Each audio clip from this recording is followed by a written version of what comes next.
Hello everyone, ನಾವಿವತ್ತು ರೆಡಿಯಾಗಿ ಮಾಗಡಿಗೆ ಅಂತ ಹೊರಟು. ಅದೇ ಮಾಗಡಿ ತಿರುಮಲೆಗೆ. ಮಾಗಡಿ ಅಂದ್ರೆ ಏನೋ ಒಂಥರ ಎಮೋಷನ್. ಅದು ನಮ್ಮೂರು, ನಾವು ಹುಟ್ಟಿ ಬೆಳೆದಿರೋ ಊರಂದ್ರೆ ಏನೋ ಒಂಥರ ಖುಷಿ ಅಲ್ವಾ. ಮಾಗಡಿ ರಂಗನಾಥ ಸ್ವಾಮಿ ತೇರಾಗಿರೋದ್ರಿಂದ ಇವತ್ತು ನಾವು ಬೆಳಗ್ಗೆನೆ ರೆಡಿಯಾಗಿ ಪೂಜೆ ಮಾಡಿ ಹೊರಟು. ಮಾಗಡಿ ಬಂದು ಎರಡನೇ ತಿರುಪತಿ ಅಂತ ಫೇಮಸ್ಸು.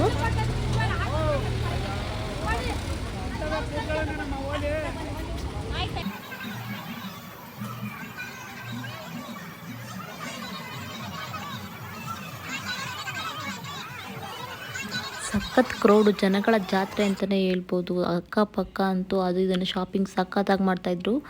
ಅಂತೂ ಇಂತೂ ಏನೋ ಒಂದು ಸಾಹಸ ಮಾಡಿ ದೇವ್ರ ಹತ್ರ ಹೋದೋ. ಇಲ್ಲಿರೋ ರಂಗನಾಥ ಸ್ವಾಮಿನ ಇನ್ನೊಂದು ಹೆಸರಿಂದನೂ ಕರೀತಾರೆ, ಪಶ್ಚಿಮ ವೆಂಕಟಾಪತಿ ಅಂತಲೂ. 3000 ಇಯರ್ಸ್ ಓಲ್ಡೆಸ್ಟ್ ಟೆಂಪಲ್ ಅಂತಲೇ ಹೇಳ್ಬೋದು. ಈ ಜಾಗ ಬಂದು ತುಂಬ ವೈಶಿಷ್ಟ್ಯತೆಯಿಂದ ಕೂಡಿದೆ.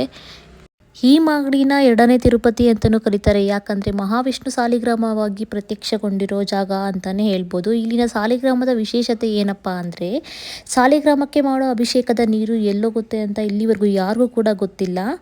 ಇನ್ನು ನನಗೆ ಗೊತ್ತಿರೋ ಸಣ್ಣ ಪುಟ್ಟ ಇನ್ಫಾರ್ಮೇಷನ್ನ ನಾನು ಯೂಟ್ಯೂಬಲ್ಲಿ ಲೆಂತಿ ವಿಡಿಯೋದಲ್ಲಿ ಹಾಕ್ತೀನಿ. ಯಾರಿಗಾದರೂ ಇಷ್ಟ ಇದ್ದರೆ ಪ್ಲೀಸ್ ವಾಚ್ ಮಾಡಿ. ಇನ್ನು ದೇವ್ರ ದರ್ಶನ ಮಾಡಿ ಜಾತ್ರೆಲಿ ಸಿಗೋ ಸಣ್ಣ ಪುಟ್ಟ ವಸ್ತುಗಳನ್ನೆಲ್ಲ ಪರ್ಚೇಸ್ ಮಾಡಿ ಸುಸ್ತಾಗಿ ಮನೆ ಕಡೆ ಹೊರಟು. Guys, follow for more videos. Thank you all. Bye, take care.